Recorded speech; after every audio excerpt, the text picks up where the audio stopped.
The clipboard-wielding woman stood over my 9-year-old daughter like a prison guard interrogating an inmate. My baby girl, still healing from open-heart surgery, looked up with terrified eyes and whispered, "Did I do something bad?"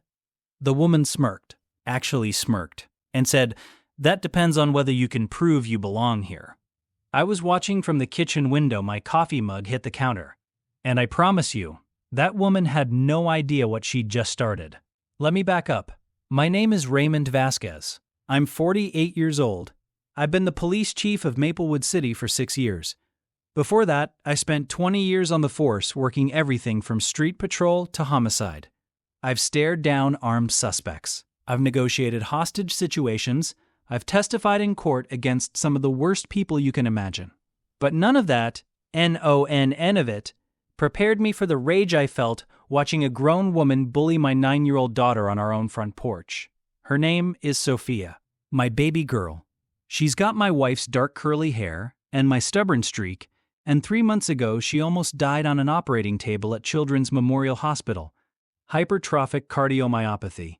That's what the doctors called it. Her heart muscle had grown so thick that blood couldn't pump through properly. She'd been complaining about being tired, about her chest feeling funny, but we thought it was just growing pains. Then, one afternoon during recess, she collapsed on the playground.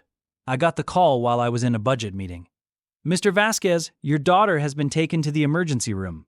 Everything after that was a blur. The ambulance, the tests, the pediatric cardiologist with the grim face telling us that without surgery, Sofia had maybe weeks, maybe days. They opened her chest. They repaired what they could. They put her back together with stitches and staples and prayers. She survived, but recovery for a 9-year-old is brutal. No running, no jumping, no raising her voice, no stress of any kind because stress could trigger an arrhythmia that could stop her heart. Every morning she'd sit in her grandmother's old wooden rocking chair on our front porch, wrapped in the pink and purple crocheted blanket my mother made during those terrible hospital days. She'd do her breathing exercises. Slow counts of 4 in, hold for 4, 4 out. The nurse had taught her to visualize her heartbeat, to feel it steady and strong. She'd count clouds. She'd watch squirrels. She'd wave at neighbors walking dogs. She was 9 years old, and she was just trying to heal. And then, Sandra Pruitt decided that wasn't allowed. It was a Saturday morning. October. The kind of morning where the air smells like wood smoke and dying leaves, and someone down the street is mowing their lawn one last time before winter. I was making pancakes. Sofia's favorite, chocolate chip with way too much syrup. My wife Maria was still asleep upstairs after pulling a double shift at the hospital where she works as a nurse. It was just me and my girl, and it was perfect. Sofia had been outside for maybe 20 minutes. I could see her through the kitchen window, rocking gently, lips moving as she counted her breaths. She had her medical alert bracelet on, the red one that said "cardiac patient" in bold letters. She was wearing her favorite Elsa pajamas because we'd told her she didn't have to get dressed if she didn't want to. She was safe. She was home. And then I saw Sandra Pruitt's shadow fall across the porch. Sandra Pruitt, 53 years old, HOA board member for 8 years, neighborhood watch chair for 6, the woman who had personally filed complaints against 17 different households in our subdivision. The woman who once reported a family to code enforcement because their teenage son's car was parked 3 inches over the driveway boundary line. The woman who'd sent us 11 violation notices in 4 years for things like non-approved welcome mat color and garden gnome exceeding height restrictions. She wore her HOA lanyard like it was a medal of honor. She carried her clipboard like it was a weapon. And she walked up our driveway that morning like she owned every inch of it. I watched her step onto our porch without knocking, without announcing herself, without permission. She stood directly in front of Sofia's rocking chair, blocking the sunlight, casting a shadow over my daughter. "Excuse me," Sandra said, and her voice had that particular tone, sharp, cold, dripping with assumed authority. "I need to speak with you." Her little hands gripped the armrests of the chair. Okay. What's your name?" "Sofia?" "Sofia what?" My daughter blinked, confused. "Sofia? Vasquez? And what are you doing out here?" "I'm sitting. I'm doing my breathing. My doctor said I have to." "How long have you been sitting here?" "I don't know. Maybe Answer the question, please. I set down the spatula. The pancakes could burn. I didn't care. Sofia's voice got smaller. Maybe 20 minutes? I'm not sure. I didn't check the... 20 minutes, Sandra repeated, writing on her clipboard. Unattended, on a front porch, in pajamas. I'm not unattended, Sofia said quietly. My daddy's inside making breakfast. Is he aware you're out here? Yes? He can see me through the window. He always... So you're saying an adult is inside, while you, a minor child, are outside alone in sleepwear visible to the entire neighborhood? Sofia's face crumpled in confusion. I don't understand. Am I in trouble? She just kept writing. And then, and this is the part that made my blood boil, she actually smiled. This thin, cold smile that said she was enjoying this. What's your address? Sandra demanded. This house, Sofia said, her voice shaking now. 412 Cranberry Lane. This is my house. Can you prove that? Prove it? Do you have identification, a school ID, anything with this address on it? My 9-year-old daughter stared at this woman like she'd been asked to solve a calculus equation. I don't have my backpack out here. It's inside. I can go get. Stay where you are, Sandra ordered, holding up one hand like a traffic cop. I haven't given you permission to leave. That's when I heard it. That little hitch in Sofia's breathing. That gasp that I'd learned to recognize in the ICU. The sound of panic rising. The sound of her heart starting to race. Her hand moved to her chest, not dramatically, just a small movement. A checking in, a silent question to her own body. Are you okay? Are we okay? I was already moving toward the door.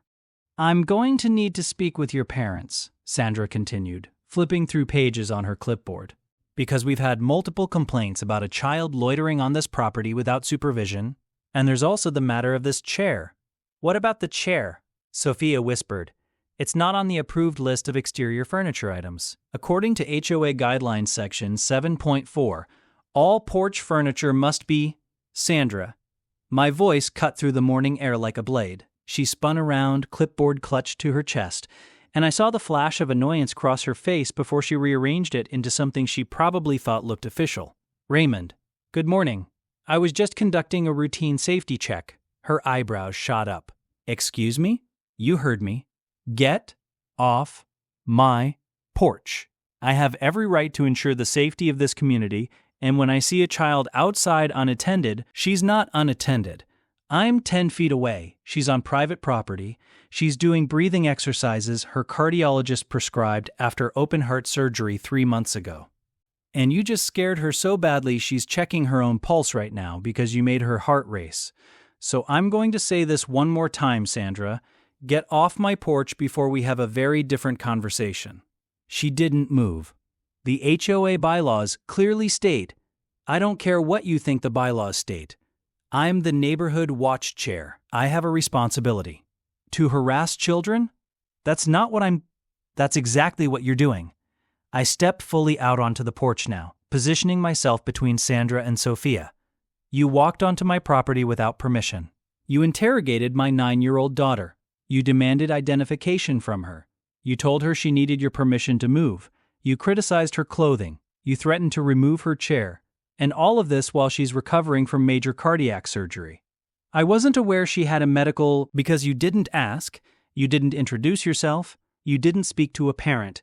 You just assumed a child sitting quietly on her own porch was doing something wrong and decided to teach her a lesson. Is that about right? Sandra's face flushed red. I was following protocol. Show me. Right now. Show me the HOA protocol that says you can question a minor child without a parent present. She hesitated. Her hand tightened on the clipboard. You can't, I said. Because there isn't one. You made that up, just like you've made up half the violations you've sent to this house over the past 4 years. I have never... Garden gnome height restrictions? There's no such thing in the bylaws. I checked. Welcome matte color standards? Not in there either. You know how I know? Because I've read the entire HOA handbook cover to cover, twice. I've attended every annual meeting for 6 years. I've filed formal responses to every single notice you've sent, and every single one has been dismissed by the board because they were all baseless. Sandra's mouth opened and closed. You can't speak to me like, I can speak to you however I want when you're on my property, terrorizing my daughter. I reached into the pocket of my sweatpants and pulled out the card. The one I kept there even on weekends, even on days off. I held it in front of her face. Chief Raymond A. Vasquez, Maplewood City Police Department. The color drained from Sandra's face so fast I thought she might faint. Her clipboard hand dropped to her side, her pen slipped from her fingers and clattered onto the porch boards. The silence that followed was beautiful. You're, she started, the police chief. Yes, have been for 6 years. And in those 6 years, do you know how many of your safety concern calls to the department I've personally reviewed?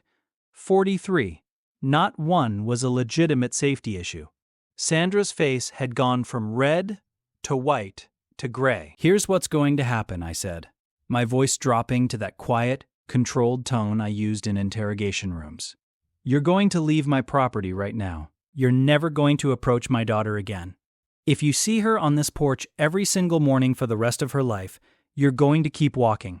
If you have a concern about my property, you will submit it in writing through proper HOA channels. But you will never, never speak to my child again. Do you understand me? She nodded. Once. Barely. And, Sandra, my daughter has a serious cardiac condition. Stress can trigger arrhythmia. What you did this morning, cornering her, interrogating her, frightening her, that wasn't a safety check. If her heart rate had spiked, if she'd gone into an episode because you scared her, we wouldn't be having this conversation. We'd be having it in front of a judge. She didn't say a word. She just turned, walked down the porch steps with shaking hands, and disappeared down the driveway without looking back. I watched until she was completely out of sight. Then I knelt down next to Sofia's rocking chair. Hey, baby girl, I said softly. You okay? Her eyes were red. Her hand was still on her chest. Daddy, am I in trouble? No, sweetheart. You didn't do anything wrong, not one single thing. But she was so mad at me, and she kept asking questions, and her voice cracked. I put my hand over hers. Look at me, Sofia. Breathe with Daddy, okay? In through the nose. Count of 4. Ready? 1, 2, 3, 4. Good. Hold it. Now out. 1, 2, 3, 4. We did it 5 more times. I watched the panic leave her eyes. That lady was really mean, Sofia said, wiping her eyes. Yeah, baby, she was. I was just sitting here. I wasn't doing anything bad. I know. Sofia leaned forward and wrapped her arms around my neck. I held her tight. Not too tight, always careful of her chest, but tight enough that she knew she was safe. I just wanted to sit outside, she mumbled against my shoulder. And you're going to keep sitting outside every single morning if you want to. When she pulled back, she looked at me seriously. That lady didn't even say good morning. Mama says you're supposed to be polite. I smiled. Mama's absolutely right. Are you going to tell Mama? Yeah, I'm telling Mama. Is Mama going to be mad? Oh, Mama's going to be very mad. But not at you, sweetheart. Never at you. That afternoon, after Sofia had gone inside to watch cartoons and eat chocolate chip pancakes, I sat at the kitchen table with my wife Maria and told her everything. Maria didn't yell, she didn't cry, she just sat there, very still, and when I finished talking, she said in the calmest, coldest voice I'd ever heard from her, "That woman questioned our daughter alone?" Yes. Our 9-year-old daughter who just had heart surgery? Yes. Our daughter who was sitting on our porch in her pajamas doing breathing exercises? Yes. Maria stood up. I'm going to the HOA meeting. I'll handle it, I said. Raymond? She looked at me with steel in her eyes. We're both going. 2 weeks later, we walked into the HOA community center together. The meeting room was packed. Word had gotten around that something big was happening. Maria carried Sofia's medical records in a folder. I carried the HOA bylaws with sections highlighted in yellow. We'd left Sofia at home with my mother who'd promised cookies and bedtime stories. The board sat at the front table. Sandra was there, sitting at the far end, staring at her lap. When it was our turn to speak, I stood up calmly and identified myself. Good evening. I'm Chief Raymond Vasquez. I'm here to address a serious incident that occurred 2 weeks ago. I told them everything, exactly what Sandra had said, how she'd questioned a 9-year-old child alone, how she'd demanded identification, how she'd threatened violations, how she'd caused my daughter to panic. Maria showed them Sofia's medical documentation, the surgical reports, the cardiologist's orders about stress avoidance. I showed them the bylaws Sandra had violated. The room was dead silent when I finished. The HOA president, an older man named Frank with grandkids of his own, looked at Sandra. Miss Pruitt, did you question a 9-year-old child on private property without parental supervision? Sandra's voice was barely a whisper. I was trying to ensure safety. That's not what I asked. Did you or did you not approach a child alone? Yes, Frank's expression hardened. The board will vote. It was unanimous. Sandra Pruitt was removed from the Neighborhood Watch Committee immediately.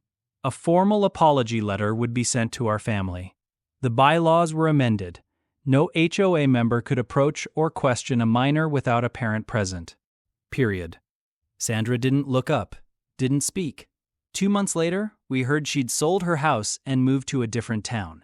The next Saturday morning, Sofia was back on the porch. Same rocking chair, same pink and purple blanket, same breathing exercises. But this time, I pulled a chair next to hers and sat with her. "Daddy?"